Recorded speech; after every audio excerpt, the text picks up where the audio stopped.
Hi guys, so today I have this new stuff from Diamond Press to share with you guys. I'm super excited for it. It's the Gravestone favor boxes. Now that just sounds the cutest. So I did send these items free of charge from my review, and of course all opinions are my own, and any links I have in the description box will be affiliate links, which means I'll make a small commission if you purchase items to those links. You guys, look at this. Look at the shape of this. How cute. And already this mechanism, or this part of it, you can use this for like so many projects, because I've shown you in the past how you can make shaped boxes just with literally any die you have. So just having this is one of the things I usually create right by hand. So like this is just what my husband would call, this is money, right? He likes to say whenever something's important. So yeah, that's really cool. So let me put this here. Let's see the sizing of this real quick before we look at the inspo, so you have more idea what we're looking at. The larger die is like 4 1/4. I generally don't measure these dies by 3, almost 3, because, you know, they go in the marquee and you have that idea, but I just want to give you guys an idea again. This one's like 7 inches long and like 2 1/4 inches wide or so. But look at this. Oh my gosh. Okay. So I had seen this in the email blast. That's why I was like, this is so cute. I know some of the like sentiments that are on here. Let's look at this first. Okay. Getting too excited here. Can be used with sides open, like that's really cute, or sealed closed, right? So the top here is open and then it has that gusset so you can close it up. You can also use it as a gift tag or card embellishment, of course, if you just use the one piece or however. Oh my gosh, look, arachnophobia. Along came a spider and sat down beside her. I mean, is he dead? I sure hope so. Clairvoyant, she saw it coming. I mean, that is just super cute. So you have the 2 pieces, of course, the one that you stamp and then the background piece, and then you have the piece in the center that's going to make the gift box. So super easy construction on that, really straightforward. I mean, you guys. But let's look at some of the sentiments on here. So it does come with the elongated cutting folder, which is awesome. Love that. It even has different, well, the shapes of the little tombstones, right? Which is really fun. And then it has different ways that you can stamp it, right? Different decorations for those, and some little other decorations if you like to add a little more to it. This one has like a little spider and a little skull on the top. And then this one has the bat and the cross. Let me try to put it like this now so maybe we can see. There we go. Again, trick or treat, boo, no, or Noah, or no escape. Always felt trapped. R.I.P., rest in pieces. I mean, there's just, you know, we are the clairvoyant, I'm a goner.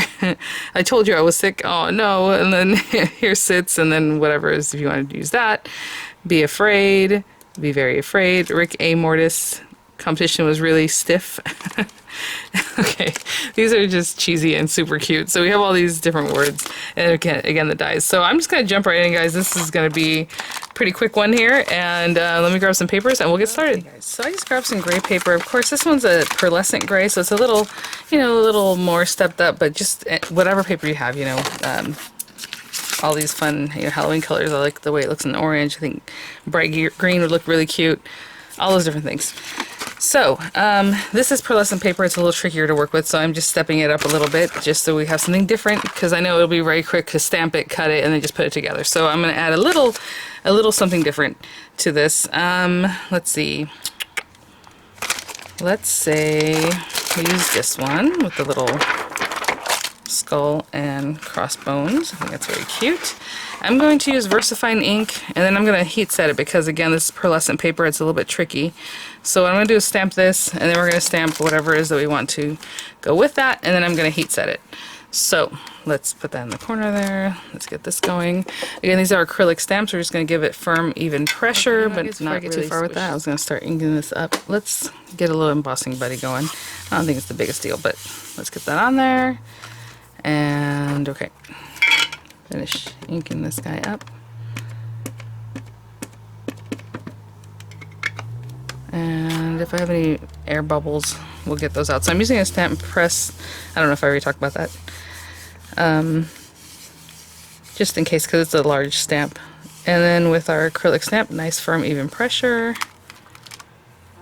Oh yeah, so there's a spot right there where there must be a bubble. So I'm going to try to get rid of that bubble. It might take me a few tries. I can see it in there. So I'm pushing down right in that area. Let's do it again. Hold on, let's keep this You know, I'm going to put a little tape on that just to keep it down a little bit.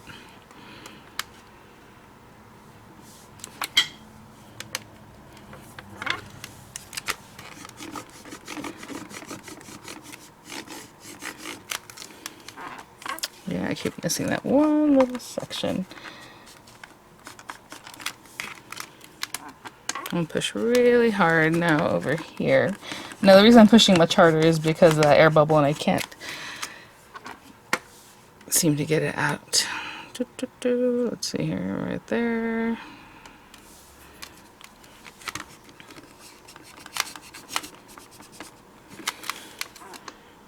We're almost there. Almost there. There we go. Okay, so I have that. I'm going to take this off and I'm going to heat set it all at once. So let's see. Noah escape. I'm just going to pop that there. And then I'm going to heat set this with black embossing powder because I want it to really pop. It looks like some areas are kind of fading away again because of that pearlescent paper. So anyway, I'm going to give it a good push here. Looking pretty good. Maybe right here a little bit extra. Okay. And let's move this off of here. Let me get a scrap piece of paper. And I'm just going to heat set it with my heat tool again. That's a little bit loud, so I'm going to do that off camera. And I just pour a little bit like that, and I kind of just make sure the whole area gets something on it.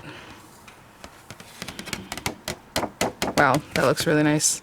Okay, I'm going to heat set it and I'll be right back. Heat setting, all that involves is just this guy, and you move around, and as it becomes more like jelly-like instead of powder, you move away from that area and keep going, right? So let me funnel this back in.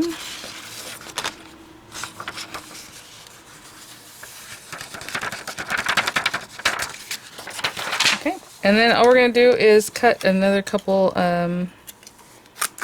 pieces here. Or cut a couple of pieces.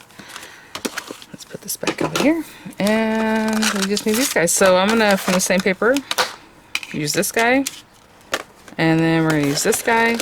And in the instructions there, we're already kind of finishing it up here. All we're gonna do is cut one without anything, unless you want to put some decoration on the back, and then cut one like this. So of course I'll tape that down, I'll run it through, and I'll be right back. Okay guys, as I'm cutting, I'm just gonna show you on this guy, I'm just gonna roll him through an older folder that I have here. My rhymes are really nice. So I'm just going to put that one through. I'm just showing you that because even if your folders are warping, I just want to show you that they keep cutting. Of course, the kit comes with a brand new folder. I'm going to roll this slowly for y'all, not to shake the camera. And I haven't been following along the way I normally do when I open up instructions and show you guys, but basically I've been doing the same thing. So stamping, right, and then we're going to cut. We have cut two of these guys. I'll put this back over here. And then our little gusset piece here. So let's get this guy going. Put that back there. And then for this, you know, when we turn it over, now we have some instruction here.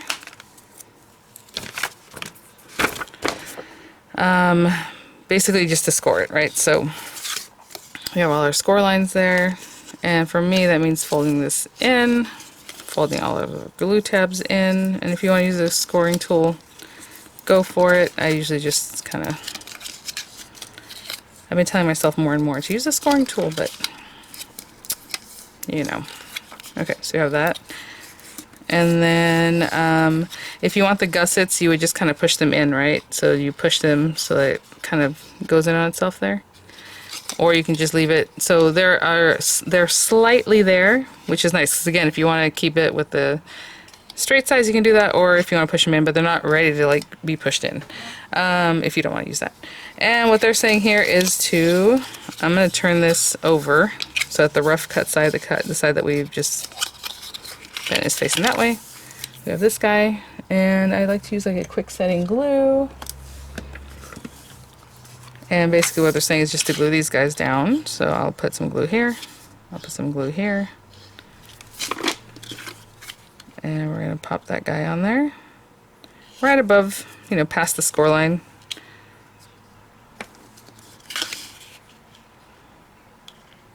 To the right of the score line. And And this guy's going to go to the left of that score line. If you put it right on the score line, it's going to just kind of get in the way, basically. Hold on, let me move this down a little bit. That looks good. So I'm going to hold both these down, and when I come back, we're just going to adhere the sides. Okay. And that was step 3, so step 4 is just, again, adhering these side pieces in. And they're a little bit angled. So again, just taking this. And I'll do one side then the other. Oh, got a little piece of tape under that die cut.